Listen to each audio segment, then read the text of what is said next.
Hello, my name is Mackenzie Wood, and I'm going to be presenting the RN to BSN Midwestern State University Nursing Capstone Project. And my project's title is The Pandemic Within the Pandemic, Nursing Burnout During the COVID-19 Pandemic by Mackenzie Wood, RN. The objectives for this project is to understand the effect of the pandemic on the nursing profession, to recognize signs and symptoms of nursing burnout and how to prevent it. Students will be able to state 3 most common safety events that occur from nurse burnout. Introduction. Nursing burnout is becoming a true pandemic that was magnified by the deadly current pandemic. Nursing is mostly a 12-hour shift at times, but truly nursing is a 24/7 job. Nurses take their work home, and we constantly think and ponder about our patients and the connections we grow from our work. We are very hard on ourselves as caregivers.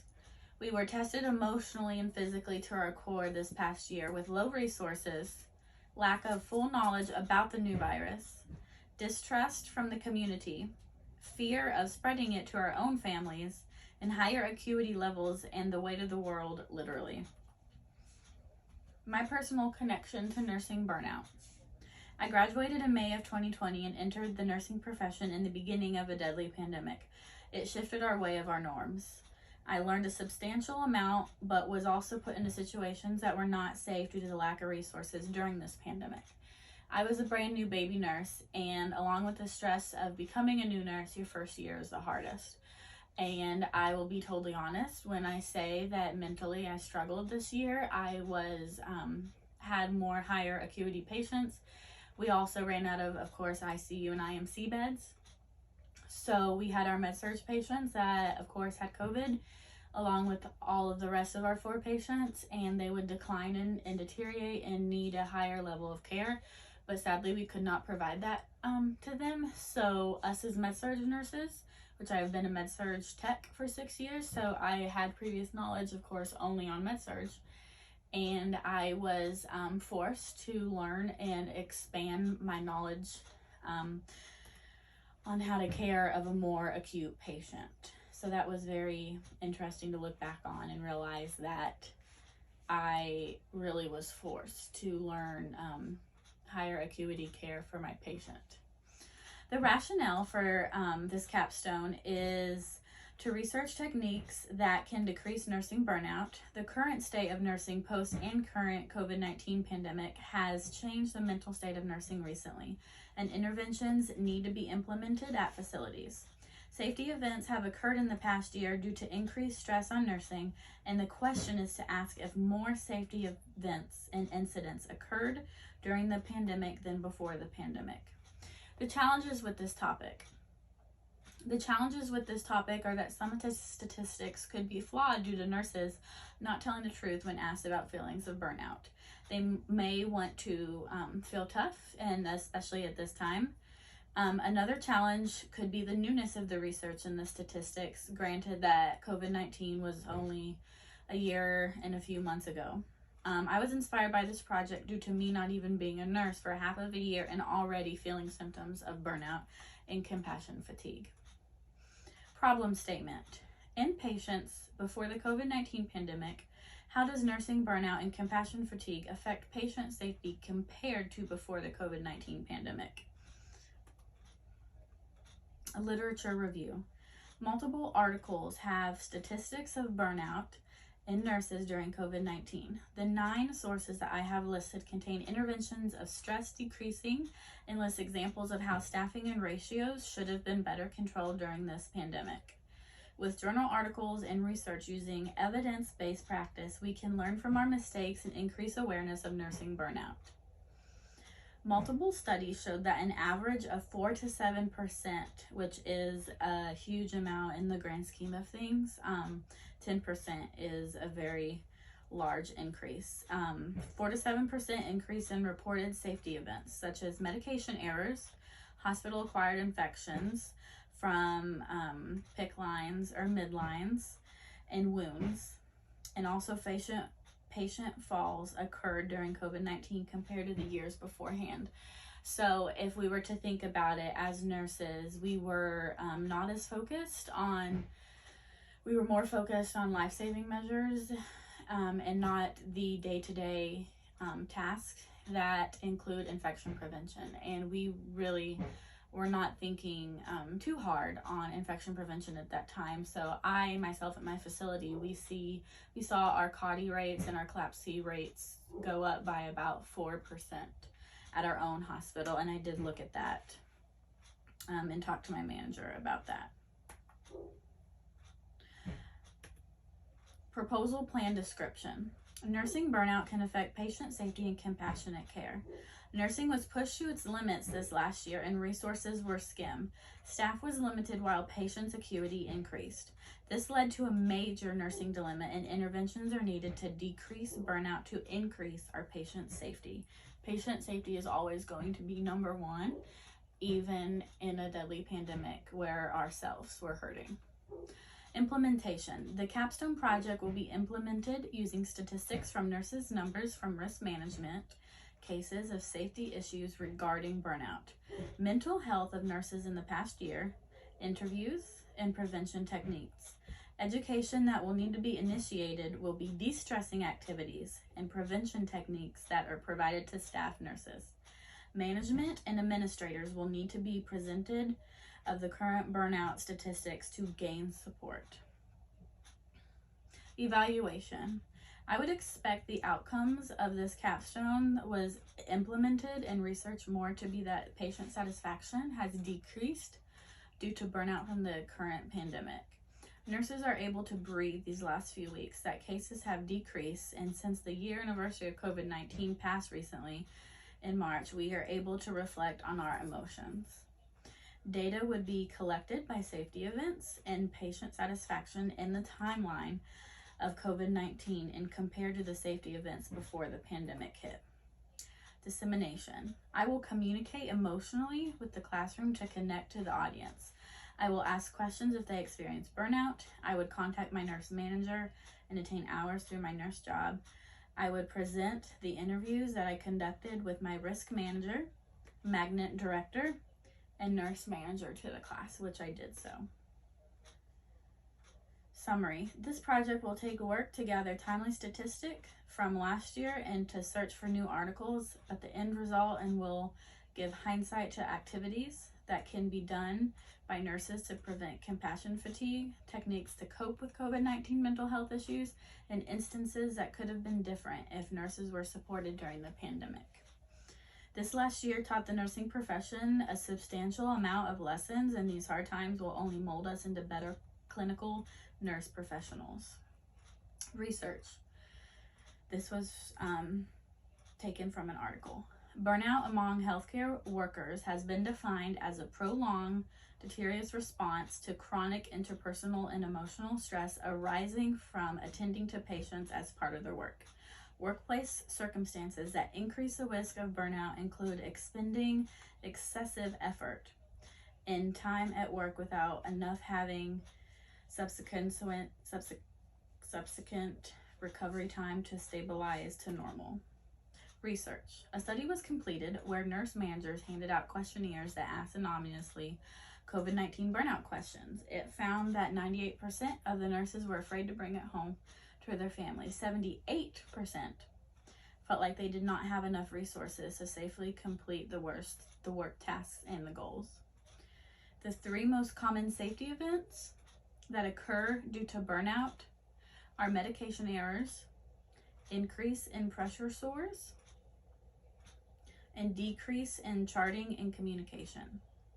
Communication and charting is very, very important, and I myself have seen me decreasing during COVID. I am a very communicative person, and I take a lot of pride in my charting, and I would sometimes say that I overchart, even though I don't think there is such a thing as overcharting in the medical field. I am very aware of the legal issues that can arise from not charting and documenting correctly.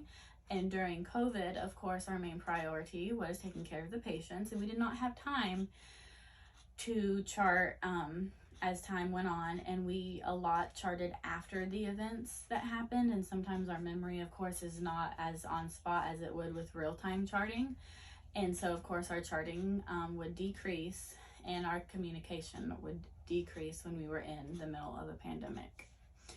The 2019 Annual Patient Safety and Quality Outlook Report revealed that burnout is one of the leading patient safety concerns in organizations. When rating their organization's strategies to deal with burnout, only 39% indicated the organizations were slightly effective in dealing with burnout, while 36% indicated their organizations were slightly ineffective enough, and 20% indicated their organizations were highly ineffective. And that was found in a 2020 article. How can nurses prevent burnout and managing compassion fatigue? So when thinking about your mental health and your physical health, that needs to be at the top of your list. We all also have families. We have, some of us have other responsibilities as taking care of older parents, as myself. So when we get home, we're already, again, taking care of more people. So taking care of us and pouring from a glass that is half empty is not okay. So vacations every 4 months, even small local trips, can help decrease compassion fatigue. Pre-shift affirmations, yoga, meditation, or exercise. I did realize that during the COVID-19 pandemic, this is harder, easier said than done, because we are exhausted and tired and we were working overtime. And there was many weeks where I worked 4 to 5 shifts a week and I was tired and did not have enough time to do these things. And I think we need to realize that we need to prioritize ourselves. Remembering why you chose nursing and your journey of RN school can also help you realize the importance of the path that you chose. Journaling during shift breaks in a calm outside area is also helpful. My facility at Mansfield Methodist Hospital did build a meditation garden about 2 to 3 years ago, and it is outside close to the building right when we walk in. And that is also a good place to have at your facility. PTO throughout the month, of course, will help. And as a nurse manager or a director, prioritizing staffing, acuity, and unit morale is also very helpful. Resource nurses and COVID nurses came in very much so. They were very helpful during the pandemic. And so that was nice to see that our managers were looking out for us. And then more continued ways to prevent burnout can also be proactive. And when you do your job searching at different facilities, be proactive and prioritize your mental health and look out for facilities that have wellness coaches for wellness resilience. At my facility, we do have wellness coaches, and she does send out emails and text messages about events coming up. We also, our administrators also made a meditation room, and it was really nice. Even if we had to somehow make the time to go down there and kind of force ourselves, and our managers and nurse clinical coordinators were really on us during our shifts to go down there and relax. They had a little sand garden with a rake. They had a massaging chair, a massaging machine. They had coloring books. They had essential oils and the meditation music and a yoga mat. Another good thing to help is, of course, essential oils during your shift. You just have to make sure the smells are okay with your patients. And then sleeping next to Himalayan salt lamps, anything that you have found helps you. And then also EAPs, which are employee assistant programs. A lot of facilities have becoming to recognize that mental health of their nurses is more important than it was in the past. And it is becoming more talked about, and we are feeling more open to speak about it. But employee assistance programs offer free therapy. I know my facility offers the first 3 therapy sessions are totally free, and it doesn't have to be about work. It can be about family issues. And that is a program that focuses on assisting their employees to make them better workers. And then a CSIM stands for Critical Incident Stress Management. And that I have attended 2 of those sessions, and I attended one in the residency, which they made us attend. And at first, so what that is you basically, there's the chaplain and then a nurse. It is all anonymous, and they of course keep all the information that you share, and it does not leave that room. But we talked about, it was during COVID, and being new residents, we talked about the hardships with that.